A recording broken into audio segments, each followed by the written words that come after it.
We're so privileged to have both the Toronto Mass Choir and New World Sun together, and you guys are in for a real treat.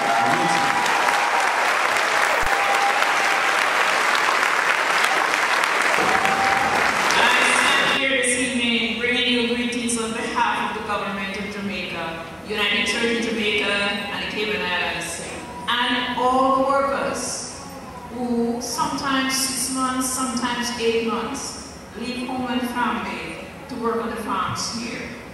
I bring you greetings from the warm country of Jamaica.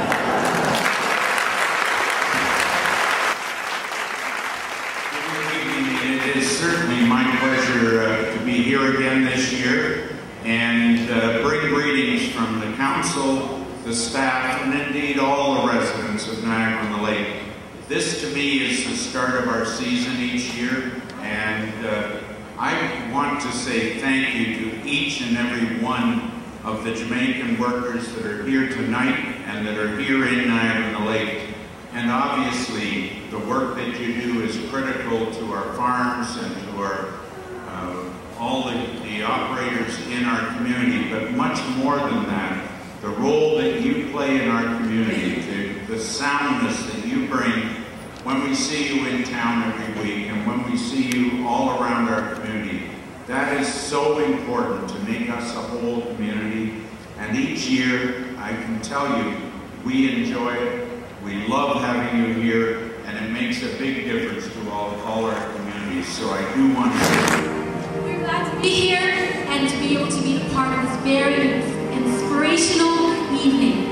We are extra excited, and to see so many of you here is such a testament to what this community is committed to. Committed to love. Committed to love. And that example is something that the world needs to see. We're thankful also for the migrant workers that are back today, those men and women who give of their time and sacrifice, and we want to say to you, welcome. And we're very excited to see you here as well. We do this all for you guys, because we really want to support you. This week, to mark the beginning of planting season, we're looking at one of Ontario's most invisible group of workers, migrant laborers. Many of them come from Jamaica or Mexico or Trinidad and work in our fruit and vegetable fields. They spend most of the year far from home and family. And it was a few weeks back that a church in the Niagara region welcomed them back with a special concert. Here's how the Toronto Mass Choir, together with the gospel reggae group New World Sun, sounded at Orchard Park Mennonite Church.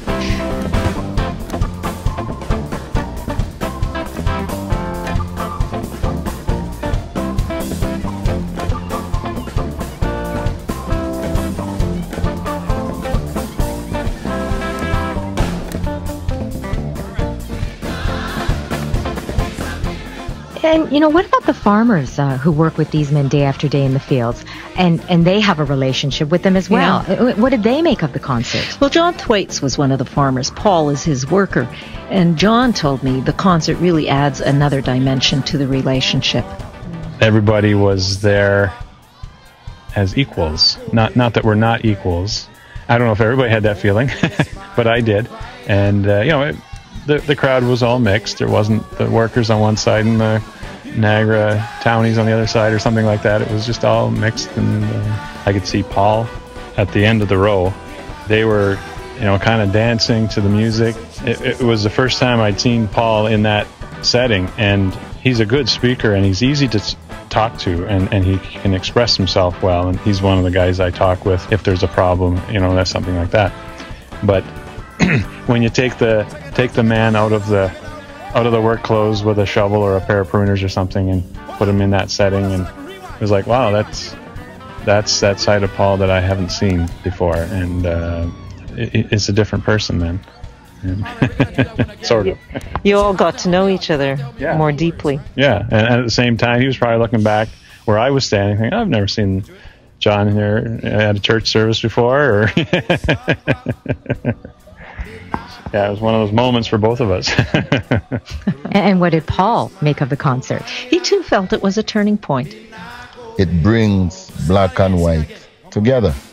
So maybe that's why she was saying when they start, it was like a distant, because you are black, so you try to stay to yourself. You are white, you try to stay to yourself. But because of having this fellowship, and you kind of get to know the type of person I am. Not because I'm black, I still have red blood run within my vein. Not because you're white, you still have red blood run in your veins. So we get to know that we are all human. Yeah, not so invisible anymore. What does that mean about next year's concert then? Well, everybody wants to do it again. The choir, the church, the reggae band, the people in the community.